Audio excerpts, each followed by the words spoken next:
Hi friends, welcome to honey stories. నేను మీ లక్ష్మి. అసలు love and war 106 episode యార్. యాదమ్మ అని బిగ్గరగా పిలిచాడు వేద్. వస్తున్నా సారు అంటూ జబర్దస్త్ అకిలి నమ్ములుతూ ఒక మరట మనిషి వచ్చింది.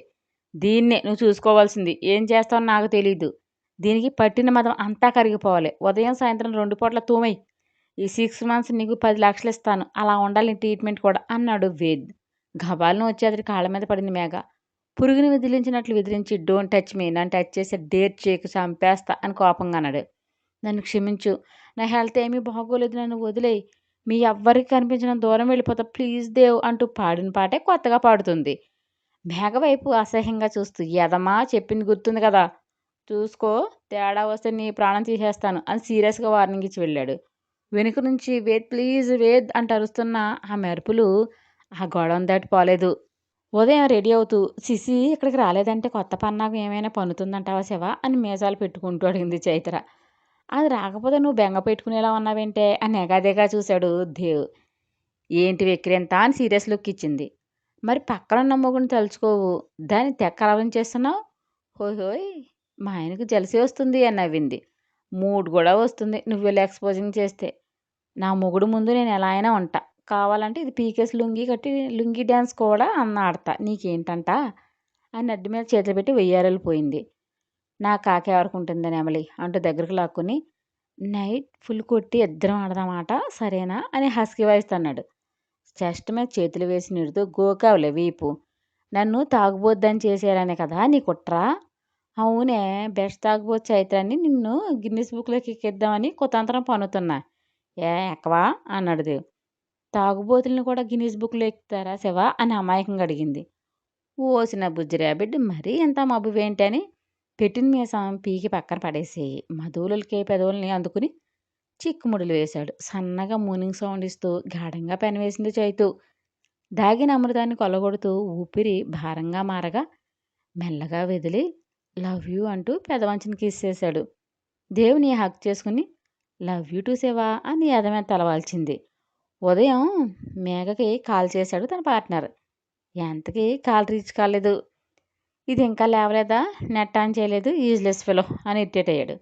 అదే చేస్తుందా, ఎందుకంత ఫ్రస్ట్రేట్ అవుతావు, అది అక్కడ ఉన్నట్టు ఎవరికి తెలియదు కదా అంతే చిట్టెండుకల పాప. ఎవ్రీ మినిట్ మనం కేర్ఫుల్గా ఉండాలి రీతి. ఏ మిస్టేక్ జరిగినా దేవ్ క్యాచ్ చేసేస్తాడు. వాడు అంత ధైర్యంగా ఉంటున్నాడంటే సంథింగ్ ఈజ్ రాంగ్, నాకు ఎక్కడో తేడా కొడుతుంది అంది రితిక. భార్య దగ్గర ఉంది, ఇంకేం బాధ, పవర్ని యూజ్ చేసి సేవ్ చేద్దామని ధీమై ఉంటుంది. వాడి పెళ్ళం అర్ణవ్ని మర్డర్ చేసినట్లు క్లియర్గా వీడియోలో ఉండగా ఎలా సేవ్ చేస్తాడు, జడ్జిని కొంటాడా అని హేళనగా నవ్వి, ఒకసారి పోలీసుల కస్టడీలోకి వెళితే చాలు, వాడు ఎంత గొప్పగా చెప్పుకుని ఘట్టం నేను ఇంటి రెప్యూటేషన్ ఎలా గంగలో కలుస్తుందో నేను చూడాలి, అది కదా నాకు కావాల్సింది. నన్నే అవమానించి హేళన చేస్తాడా అంటూ కోబ్రాలా బుసలు కొట్టింది. అన్నీ జరుగుతాయి, నో వరీ, నేనున్నాను కదా, జరిగేలా చేస్తా కూల్ అని మరోసారి కాల్ ట్రై చేశాడు బ్లాక్ షిప్. నో యూస్ బాబు, పాప రెస్ట్ మోడ్లోకి వెళ్ళింది, నీకు అప్పుడే దొరకదులే. డేస్ వేగంగా పాస్ అవుతున్నాయి. దీర్ఘంగా ఆలోచిస్తున్నాడు దేవ్. భావా అంటూ వచ్చాడు విదురు. రా అని పిలిచాడు.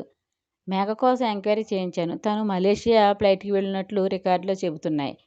అది ఫేక్ అవ్వచ్చు కదా, అందుకే చాలా కష్టం మీద సీసీ ఫుటేజ్ తీసుకొచ్చాను చూడు అంటూ ఫోన్ దేవ్కి ఇచ్చాడు. వీడియో ప్లే చేశాడు దేవ్. జీన్స్ వేర్లో హెడ్ చుట్టూ స్కార్ఫ్ వేసి ఫేస్ కనిపిస్తుందిలే. బ్లాక్ గగల్స్ కళ్ళకు పెట్టి స్టైల్గా వాకింగ్ చేస్తూ బోర్డింగ్ వైపు వెళ్తున్న మేఘ కనిపించింది. అది చూసి సంథింగ్ ఈజ్ రాంగ్ బావా, మన మీద అంత పగతో రగులుతున్న మేఘ వేరే కంట్రీ వెళ్ళిందంటే నాకు ఎందుకో నమ్మకం కుదరట్లం లేదు. దాని వెనుక ఉన్నవాడు వెళ్ళనివాడు. ఏదో జరుగుతుంది, ఏంటది అంటూ నొసల మధ్య ఫింగర్ పెట్టి ఫ్రెష్ చేస్తూ ఆలోచిస్తున్నాడు దేవ్. డబ్బు పిచ్చిది, ఏదైనా బిగ్ ఆఫర్ ఇచ్చాడేమో ఎవడైనా, కాదనలేకపోయి ఉంటుంది అని తేలిగ్గా తీసి పడేశాడు విదుర్. మనం చాలా కేర్ఫుల్గా ఉండాలి. మనం ఎదుర్కొనేది మేఘని కాదు, దాన్ని అడ్డం పెట్టుకుని మైండ్ గేమ్ ఆడుతున్నాడు బ్లాక్ షిప్. వాడిని అంత ఈజీగా తీసుకోకూడదు, నేను చూశాను కదా అన్నాడు దేవ్. అయితే సెక్యూరిటీ టైట్ చేస్తాను, నో వర్రీ, ఇవన్నీ నేను చూసుకుంటా, మెమొరబుల్ డేస్ని ఎంజాయ్ చేయండి, జాను చూసుకో అన్నాడు దేవ్. జాను పెళ్ళి షాపింగ్ అంతా ఉండి చేతితో చేసి పడేసింది ఊర్మిళ. తన చిన్నమామ సెలక్షన్ కోసం తెలిసి షాపింగ్ అంటే బద్ధకం కదా! పాప అటు సైడ్ పోలేదు. తన పెద్దకాన్ని చూసి చైత్ర, రోషిని ఆటలు పట్టిస్తూ అల్లరి చేశారు. ఒక మనిషి అందరికీ నచ్చాలనే రూల్ ఏమీ లేదు యార్. చైత్రని మనసారా దేవుడు ప్రేమించాడు కాబట్టి మేఘరూపం కూడా అదే అయ్యి తన నిత్యలేంటో తనకు తెలుసు కాబట్టి తనలో నెగెటివ్ వైబ్స్ రాలేదు. వేదిక అలా కాదు కదా! ఆ రూపాన్ని చూస్తుంటే మంట నషాలకి ఎక్కుతుంది. ఎవరి మనసు వాళ్ళది. ఇవి సెన్సిటివ్ ఫీలింగ్స్ యార్. కాస్త నెమ్మదిగా రీడ్ చేయండి. రోషినికి మ్యాటర్ తెలియక అవును నీ అసిస్టెంట్ మేఘ ఏమైంది వేద్ అని ఎన్నాళ్ళైనా రాలేదు అంది. మేబీ ఏ హెల్త్ ఏమైనా బాగోలేదేమో నేను కాల్ చేయలేదు అని అప్పుడే వచ్చిన దేవుని చూసి నీకు తెలుసా మేఘ కోసం అని కావాలని అడిగాడు. అదేంటి దేవు గారికి ఎలా తెలుస్తుంది తను నీ అసిస్టెంట్ అయితే అంది రోషిని. ఇప్పుడు తన సంగతి ఎందుకు గుర్తొచ్చింది రోషిని అన్నాడు దేవ్. ఏదో క్యాజువల్గా అడిగాను రాలేదు ఏంటా అని. వేదేమో మిమ్మల్ని అడిగాడు అంది. I don't know Roshini. ఎక్కడేం చక్కబెడుతుందో తన్ని ట్రస్ట్ చేసేవాళ్ళు చుట్టూ ఉండగా దానికి ఏం బాధ ఎన్ని ముగ్గులైనా పెడుతుంది. నిజాన్ని చూడలేని చాలామంది ఉన్నారులే తన ఫాదర్తో సహా అని వ్యంగ్యంగా అన్నాడు దేవ్. నిజాలేంటో కళ్ళ ముందు తెస్తే నమ్మకుండా ఉండడానికి మేమంతా సెల్ఫిష్లం కాదు. మేఘ నోటితో నిజం చెప్పించు అని సవాల్గా చెప్పాడు వేద్. అది ఎంత దూరమో లేదు ఎక్కడో హైడ్ అయింది అది. ఏ కలుగులో దాగినా బయటికి ఎలా లాగాలో నాకు బాగా తెలుసు అని యమ సీరియస్గా చెప్పి వెళ్ళాడు. వేద్ నువ్వింకా దేవుగారిని ట్రస్ట్ చేయడం లేదా అని అసహనంగా అడిగింది రోహిణి. సన్నగా నవ్వి ఎందుకు నమ్మను రోషిని, తను నా తమ్ముడు, ఒకే బ్లడ్, ఫ్రెష్ చేస్తా అని వెళ్ళాడు వేద్. దేవికి ఆమెని కట్టడి చేయడం అంత కష్టమే ఏంటో, ఒక్కొక్కరు ఒక్కో టైప్ అనుకుంది రోషిని. తెల్లవారుజామున లేచి మేఘ దగ్గరికి వెళ్ళాడు వేద్. కోపంతో ముందు రోజంతా ఫుడ్ తినకుండా ఉపవాసం చేసింది మేఘ. తినకపోయినా కరగకుండా యాదమ్మ 2 కోటింగ్లు ఇచ్చేసింది. కాళ్లకు ఇనుప గొలుసులతో బంధించి ఎటూ కదలలేకపోవడంతో కటిక నేల మీద పడుకునుంది మేఘ. పట్టుబరుపుల మీద పవలించడం అలవాటైన పాపకు నేల మీద పడక అంటే కొట్టుకుపోయింది. నీ కట్టం పక్క పాకిస్తాన్ వాడికి కూడా రాకూడదు పిల్ల. వేదు వచ్చేసరికి సోయలేదు పాపకు. పక్కనే ఉన్న వాటర్ తీసి ఫోర్స్గా మొహానికేసి కొట్టాడు. ఉలిక్కిపడి గబాలు లేచి వర్షం వర్షం అంటూ అరిచింది. పక్కనే ఉన్న స్టూల్ లాక్కుని కూర్చుని పర్వాలేదు బాగానే సెన్స్లోనే ఉన్నావు అని వ్యంగ్యంగా అన్నాడు వేద్. మొహం తుడుచుకుని దీనంగా చూసింది. ఏంటి దీనంగా మొహం పెట్టావు అని కళ్ళు ఎగరేశాడు. సన్నగా వెక్కింది మేఘ. అవును నువ్వు ఫస్ట్ నుండి తేడానే అంట నిజమేనా? మరి నీ అయ్యి ఏం చేసేవాడే? బర్రెలను కాసేవాడా? అడ్డమైన వేషాలు వేసి ఇలాగే ఇన్నోసెంట్ ఫేస్ పెట్టేదానివా? సొంత చెల్లెలు నేను పెట్టుకుని చెడు తిరుగులు తిరగడానికి నీ ఒళ్ళు ఎలా అంగీకరించిందే బ్లడీ బీచ్. నీతో పడుకున్న ప్రతి వాడికి చైత్ర అనే కథ చెప్పావు.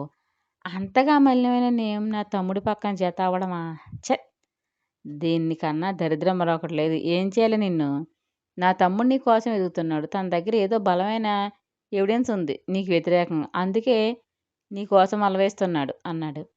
అన్ని విధాలుగా అయిపోయింది. ఒక్కసారి అక్కడి నుంచి తప్పించుకుంటే చాలు వీళ్ళకి మళ్ళీ కనిపించను అని మనసులో అనుకుంటూ అలాగే ఏడుస్తుంది. ఆపెహ నీ ముసలి కన్నీరికి కరిగేంత పిచ్చివాణ్ణి కాదు అని గద్దించాడు.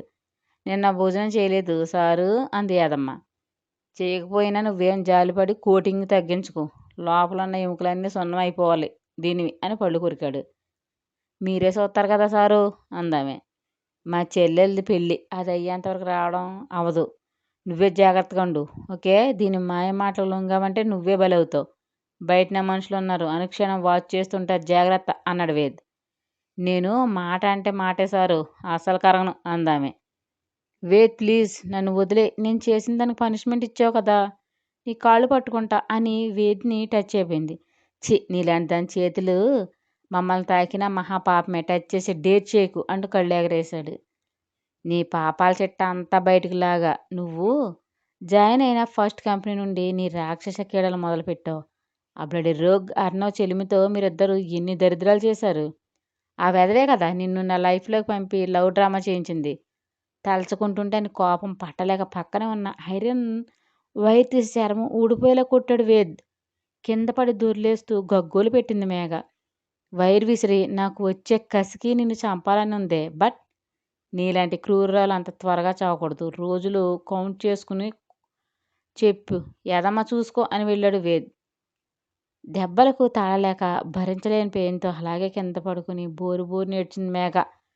చెడు మార్గం ఎప్పటికైనా తిప్పలు తెచ్చిపెడుతుంది. కొంచెం ఆలస్యం అయినా సత్యం ఎప్పటికైనా గెలుపు గుర్రం ఎక్కక మానదు. జాహ్నవిని పెళ్లి కూతురిని చేసే రోజు రానే వచ్చింది. ఇల్లంతా బంతి చామంతి సుమాలతో అందంగా అలంకరించారు. గుమ్మాలకు మామిడాకుల తోరణాలు కట్టారు. ఎటు చూసినా పచ్చదనమే కనిపిస్తుంది. రుక్కు టైం అవుతుంది, పిల్లని తీసుకురండి అని పిలిచింది బామ్మ. అన్నదమ్ములు ముగ్గురు రామరాజు పంచెలు కట్టి అచ్చమైన తెలుగుతనం ఉట్టిపడేలా రెడీ అయ్యారు. కనులిండుగా చూసుకుంటూ చేత్తో ముటికలు విరిచి, బంతి ఉప్పు పట్టరావే, నా బిడ్డలకు దిష్టి తీయాలి అని ఆనందంగా చెప్పింది బామ్మ. ఇప్పుడే చేస్తా పెద్దమ్మగారు అంటూ కిచెన్లోకి పరుగు తీసింది బంతి. మీ కొడుకులేనా నా బిడ్డలకు తీరా చూడండి, యువరాజులా ఉన్నారు అని గర్వంగా చెప్పింది ఊర్మిళ. వైట్ కుర్తా పైజామాలో అన్నదమ్ములిద్దరూ వెలిగిపోతున్నారు.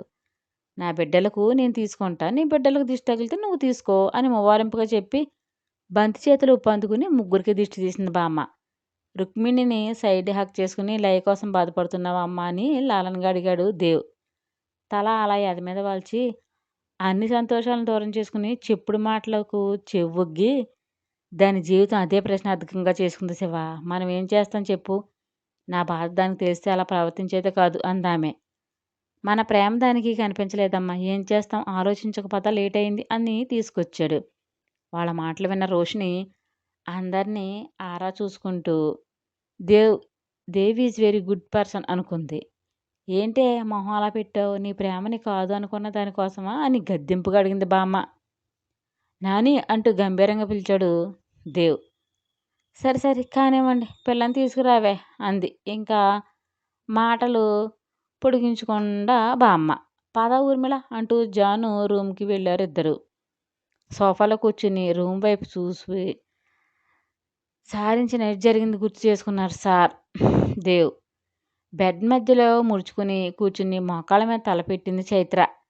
ఏంటే అశోకవనంలో సీతలా కూర్చున్నావు అని నవ్వాడు. కనురెప్పలు మాత్రం ఎత్తి చూసి మళ్ళీ రెప్పలు వాల్చేసింది.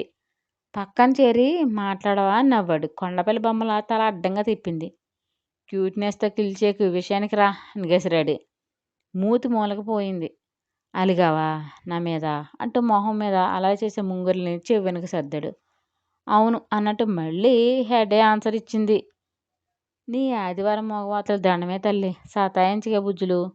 జాను పెళ్ళిలో నువ్వు అలజిత్తుగా ఉండకూడదు, అదే కదా నీ ప్రాబ్లం. పెదవులు సాగేసి అని టికిలించింది.